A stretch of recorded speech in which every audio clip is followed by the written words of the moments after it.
আপনারা আপনার তো তাহলে হাসিনার প্রেতাত্মা হয়ে যাচ্ছে।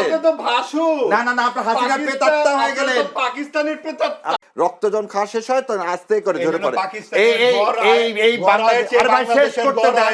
আপনার কথা বলতেছি, শেষ করতে দেন রে ভাই। ব্যাপার ঘটেছে কিছু হলে ভারতীয় আধিপত্যবাদ, ভারত এটা করছে, তা আমরা করছিটা কি?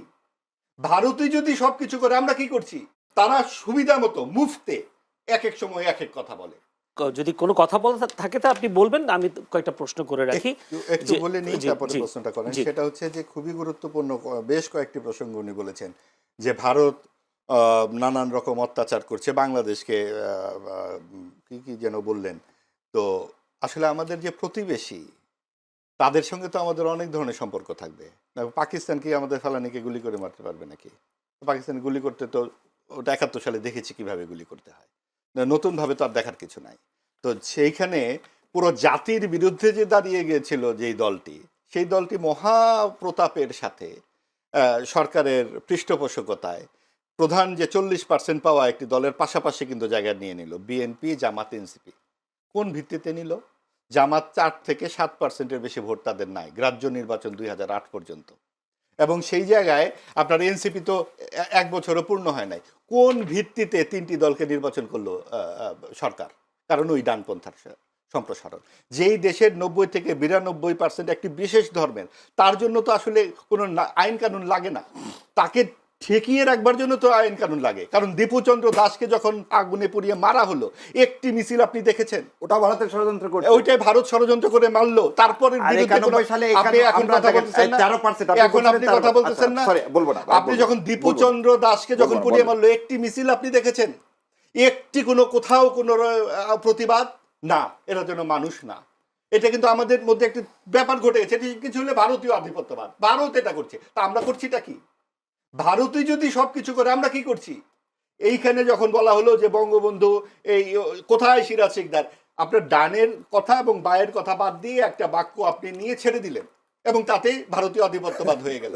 আর আপনি এই চোখে দেখছেন না যে আপনার যখন হিন্দুস্তান এবং পাকিস্তানের বিরুদ্ধে দাঁড়িয়ে এই দেশের এই 60 দশক থেকে যে আন্দোলনটা, এই সাংস্কৃতিক যে আপনাদের যে আন্দোলন, এটা কারা করেছিল? এখানে এই বাঙালি এবং অন্যান্য সমস্ত কিছু মিলে এটা কিন্তু অবশ্যই ভারতীয় যে আধিপত্য যদি বলি, সেটার সাথে সাথে পাকিস্তানি আধিপত্যের বিরুদ্ধে কথা বলেছে, নইলে কিন্তু বাংলাদেশ হতো না, অঙ্গরাজ্য করে মিলিয়ে যেত, এখানে সৈন্যই থাকতো, ভারতীয় সৈন্য। আর যা যা বলা হচ্ছে তার কোনো কিছুর চিহ্ন কিন্তু আমরা দেখি নাই। এবং আপনি দেখুন যে এইখানে যে আমাদের নিজস্ব কিছু সাংস্কৃতিক যে ব্যাপারগুলো আছে, নববর্ষ বলুন, সেখানে কারা বোমা হামলা করেছে, এখানে ব্লগারগুলোর হত্যা কিভাবে হলো, সব আওয়ামী লীগের আমলে এবং বিএনপি, মানে আওয়ামী লীগের নেতৃত্ব কওমি জননী হয়ে বসেছিল। ধর্মের ব্যবহারকে আওয়ামী লীগ করেনি? এই যে ধর্ম যখন যার হাতে প্রয়োজন তখনই তো সে ব্যবহার করছে, জামাত করছে সবচেয়ে বেশি, এবং যখন প্রয়োজন আসছে তখন তো সে শরিয়া আইন করবে না। এই জন্য ইসলামী আন্দোলনের পীর সাহেব কিন্তু চলে গেছেন যে ওরা তো কি ইসলাম এটা। আপনি যখন ইসলামিক আন্দোলন মনে করেন ইসলামী আন্দোলন সেই কারণে চলে গেছে, মুখে বলেছে, আমি আপনাকে আমি শুনেছি। হ্যাঁ অবশ্যই তাদের মধ্যে তো এটা নিয়ে আসল সমঝোতা ছিল, যাই বলুক মুখে তো বলেছে ভাই। আমরা তো একজন সিনিয়র নেতার কথা তো আমরা, তিনি তো এই কথা পরিষ্কার বলেছেন যে জামাতে ইসলামী শরিয়া আইন করতে চায় না, এবং এটা তো আমরা এখন দেখছি, তারা মেয়েদেরকে 5 ঘন্টা সময় দিয়ে দিচ্ছে ইত্যাদি, অনেক কাজ টাজ করছে, এবং এত বড় একটা দল, একজনও নারী প্রার্থী নাই। আপনি দেখুন 2026 সালে পৃথিবী কোথায় এগিয়ে গেছে, এবং সেই জায়গায় আমরা একটা দক্ষিণপন্থী সাম্প্রদায়িক দলকে প্রধান রাজনৈতিক দল হিসেবে দেখতে চাচ্ছি, যারা একটি নারীকেও মনোনয়ন দেয় না, এবং যারা কি করবে, তাদের পররাষ্ট্রনীতি কি, স্বরাষ্ট্রনীতি কি পরিষ্কার করে না, এবং যারা ইসলামী শাসন নিয়েও তাদের অবস্থান পরিষ্কার করে না। তারা সুবিধা মতো মুফতে এক এক সময় এক এক কথা বলে। আপনি একটা নির্বাচন হবে 20 দিন পরে, আজকে থেকে শুরু হয়ে গেছে কার্যক্রম, ডোরে ডোরে যাচ্ছে, তার ইশতিহার কোথায়? তার পরিষ্কার একটা ইশতিহার লাগবে না যে আমার এই বিএনপি যেটা দিয়েছে, একটা সংস্কার কর্মসূচি অনেক আগেই দিয়েছে, এবং বিএনপির জাতীয়তাবাদী রাজনীতির আদর্শের সঙ্গে আমরা পরিচিত। জামাত তো বিভিন্ন সময় বিভিন্ন কথা বলে, এই 71 সালে তাদের যে কর্মকাণ্ড, এগুলা কি নতুন করে আমার মুখে কিছু বলার আছে? কে না জানে। এবং সেইগুলো বই তো ওই যে বললাম 15 খণ্ডের মধ্যেই তো সবকিছু আছে। তারপরে 80 এবং 90 দশকে উপন্যাস, কবিতা, গান লেখা হয়েছে, 71-এর গানগুলো লেখা হয়েছে, সব ভারতীয় লোকজন এসে তো লিখে দিয়ে গেছে এখানে। এবং এইখানকার যে মানুষ প্রত্যেকটা মানুষ যখনই সেখানে যারা ছিলেন তাদের পরিবার খুঁজলেই পাওয়া যাবে। এই কয়েকজন রাজাকার ছাড়া সবাই তো ক্ষতবিক্ষত ৭১-এর, এবং সেটার ধারাবাহিকতা আমরা সকলেই বহন করছি। আমার ধারণা শাহরিয়ার ভাইও বহন করছেন। কাজে এখানে আমাদের এই অস্বীকার করবার কিছু নাই। আর এগুলো নিয়ে বিতর্ক করে এই যে আপনি ১.৫ বছর ধরে ১৮ মাস ধরে যে এত ভারতীয় আধিপত্যবাদের বিরুদ্ধে কথা শুনলেন, আমরা কি পেলাম শুনে? আমরা পেলাম যে এখন আমরা মব সন্ত্রাস দেখছি চারিদিকে, কথায় কথায় মব সন্ত্রাস, কারণ এটা ভারতীয় আধিপত্যবাদের বিরুদ্ধে আমাদের দাঁড়াতে হবে। আমাদের শিক্ষকের গায়ে হাত তুলতে দেখছি, আমরা কথায় কথায় রাস্তাঘাট আটকে ফেলছি, আমরা কেউ কারো কথা শুনছি না। এবং এই সব কিছু কি ২৪-এর গণ অভ্যুত্থানের প্রত্যয়? ২৪-এর গণ অভ্যুত্থানে কি আমরা এগুলো চেয়েছিলাম? শেখ হাসিনা গুম খুন আয়নাঘর করেছে বলেই তো এই লক্ষ লক্ষ লোক মানুষ সেখানে নেমেছিল। ২, ৩, ৪ আগস্টে মানুষের কণ্ঠে কোন গানটা ছিল ভাই? ধনধান্যে পুষ্পে ভরা। লক্ষ লক্ষ মানুষের কণ্ঠে এই গান শুনে আমার জীবদ্দশায় আর আমার কোনো কিছু স্বপ্ন নাই যে গান আমি শুনেছি। এই গান যে অসাম্প্রদায়িক বাংলাদেশের গান আমি শুনেছি, কোন রাজনৈতিক তত্ত্ব আমাকে সেইখান থেকে বের করে আনতে পারবে? এখানে কি শেখ হাসিনা বা আওয়ামী লীগের পক্ষে আমি কিছু বলছি নাকি? আওয়ামী লীগ যেই দুরাচার করেছে, যেই কর্তৃত্ববাদী শাসন করেছে, যে স্বৈরাচার করেছে, তার জন্য তো তার হেলিকপ্টারই তুলে দেওয়া হয়েছে। কিন্তু হেলিকপ্টার কি দেশে একটাই ছিল?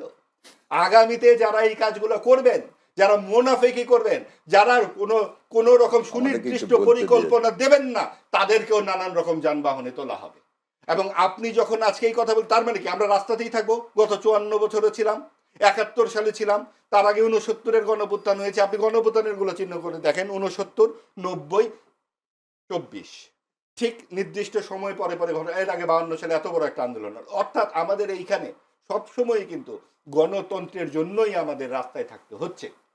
যখন সুযোগ এলো, সরকারের কাছ থেকে একটা নৈর্ব্যক্তিক আচরণ আমরা প্রত্যাশা করেছিলাম। সরকার কি বলতে পারতো না? সরকার কেন একটা পক্ষ নিয়ে নিল ডানপন্থা? এবং সরকার কেন এই সমস্ত মববাজিকে এক ধরনের নির্বিকারত্ব তাদের দেখা গেল?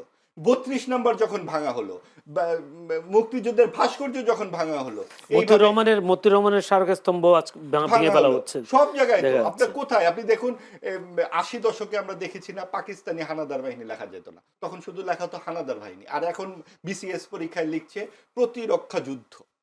এইটা কি ২৪-এর প্রত্যয়?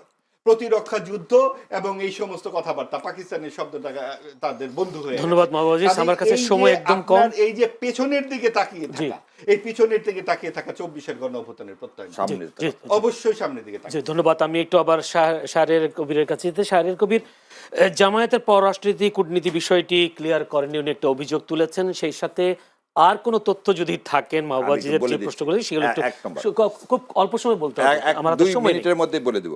আমার মনে হয় আমার ভাই জামাত ইসলাম সেদিন যে ইন্টারকন্টিনেন্টালের যে সামিটটা করছে, ওটা দেখার সুযোগ পাননি, হয়তো ব্যস্ত মানুষ। আমি এটা পরে পাঠায় দিব, ওখানে সুন্দর মতো পররাষ্ট্রনীতি থেকে সবকিছু আছে। এবারে ভাইয়ের কথা, চন্দ্রদাসের জন্য রাস্তায় নামছে স্বয়ং Indian foreign minister, Indian foreign সেক্রেটারিরা। যখন ইন্ডিয়ায় এটা প্রোটেস্ট করতেছে, তখন তো আর শোনেন যে কোনো ধরনের হত্যা নেককারজনক, এবং তার কি করতে হবে? বিচার করতে হবে, এবং সেই বিচারটা অবশ্যই, কারণ তার আসামিগুলো ধরা পড়ছে। আমার হাদির আসামির মতো তো আর ইন্ডিয়াতে আশ্রয় পায়নি, তারা তো ধরায় পড়ছে। এবারে আসেন ২৪-এ বিপ্লবের কথা বলতেছে, ভাই ধনধান্য ভাই শুনতে পাইছে, কিন্তু ভাই এটা শুনতে পায়নি তুমি কে আমি কে, রাজাকার রাজাকার, এটাও শুনতে বলেছে। এবার আমি শেষ করি। দ্বিতীয় কথা শোনেন, মব বলে ২৪-কে ম্লান করেন না, এটা নিজেকে অপমান করা হবে। মব সন্ত্রাস বলে কোনো কিছু না, যেটা যেখানে যে অবস্থায় যেখানে অন্যায় করা হবে সেটা প্রতিবাদ হবে। কিন্তু কথা হলো, এই সরকারেরও আমি বলতেছি, এই সরকারের যে রাইটিস বলতেছে এটাকে আমি সমর্থন করি না, কিন্তু এই সরকার যেভাবে চালানোর উচিত ছিল, এই সরকার সেভাবে চালাতে পারেনি। আর একটা জিনিস বলি, এই জামাত ইসলামের বিরুদ্ধে এই ৭১ সালের এবারে জনগণের উপর ছেড়ে দেন না, আমরা তো অনেক কিছুই বললাম। মুক্তিযুদ্ধকে ধারণ করতে হবে, ২৪-এর বিপ্লবকে ধারণ করতে হবে। ২৪-এর বিপ্লবকে ৯০-এর অভ্যুত্থানের সাথে তুলনা করলে নিজেকে অপমান করা হবে, এবং ২৪-এর বিপ্লবকে মব বানানোর জন্যে সবসময় জুলাই সদস্যের জন্য বলছে ২৪-এর এই আদর্শকে লালন পালন করতে হয়। যারা এই লালন পালন করতে চায় না, তারাই ভারতে আধিপত্যবাদ দেখতে পায় না। আর ভারতীয় আধিপত্যবাদ নিয়ে আমিও আপনার কাছে শেষ বললাম যে, একদিন বললাম যে ৭১, আর একদিন ভারতীয় আধিপত্যবাদ, ভারত কিভাবে আমাকে চুষে খেয়ে ফেলে দিছে, মানে ওই যে আটুল চেনেন আপনার, বাংলাদেশের মানুষেরা চেনে, গরুর গায়ে লাগে, রক্ত যখন খাওয়া শেষ হয় তখন আস্তে করে ঝরে পড়ে। এই শেষ করতে দেন, আপনার কথা বলতেছি, শেষ করতে দেন রে ভাই।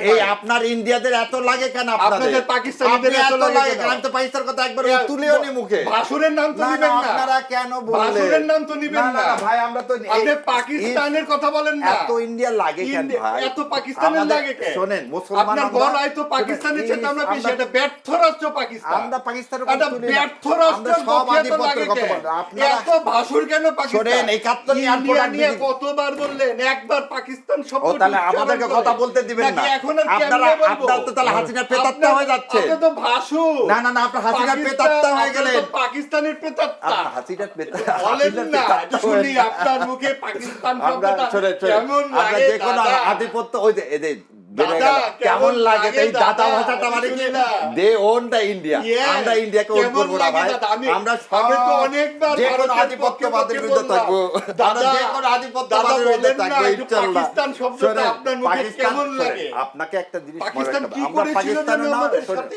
আপনার পাকিস্তান কি করেছিল? কি করেছিল ওই আপনার জানেন? জাহাঙ্গীর ইনভেস্টর তৈরি করে দিয়েছিল, ও, রাজশাহী ইনভেস্টর তৈরি করে দিয়েছিল, 30 আর লক্ষ আপনার থেকে মানুষকে কি 3 করেছিল ট্রিলিয়ন, জানো? শোনেন, 3 ট্রিলিয়ন এই ধর্ষণ নিয়ে গেছে কি আপনার করেছিল? ইয়া। ও ধর্ষণগুলো কি করেছিল? ফেলানি চোখে পড়ে না? ফেলানি তো ও একজন, চোখে আর পড়ে না? ধর্ষণ কয় ও লক্ষ? প্রতিদিন করতেছে ইন্ডিয়া কয় ধর্ষণ। লক্ষ? আপনার দেশকে ধর্ষণ কোথায়? করতেছে। কোথায় ধর্ষণ দেশটাকে করছে? ধর্ষণ কোন করতে মনে হয়- যায়। আমার মনে হয় আপনারা সময়- দেখতে পারেন না। আপনারা তো আপনারা খালি অন্ধ। মুখে ঠুলি দিয়ে বসে আপনারা থাকেন। অন্ধ। মাহবুব ভাই, এই আমরা- পাকিস্তানি মাহবুব ভাই, এই পাকিস্তানি মানসিকতা শাহরিয়ার বিসর্জন কবির, দিতে হবে। আমরা পাকিস্তানি। ব্যর্থ রাষ্ট্র পাকিস্তান, ধন্যবাদ। তাদেরকে আমরা হারিয়ে গড়ায় ডাবল করে ফেলেছি। আলহামদুলিল্লাহ।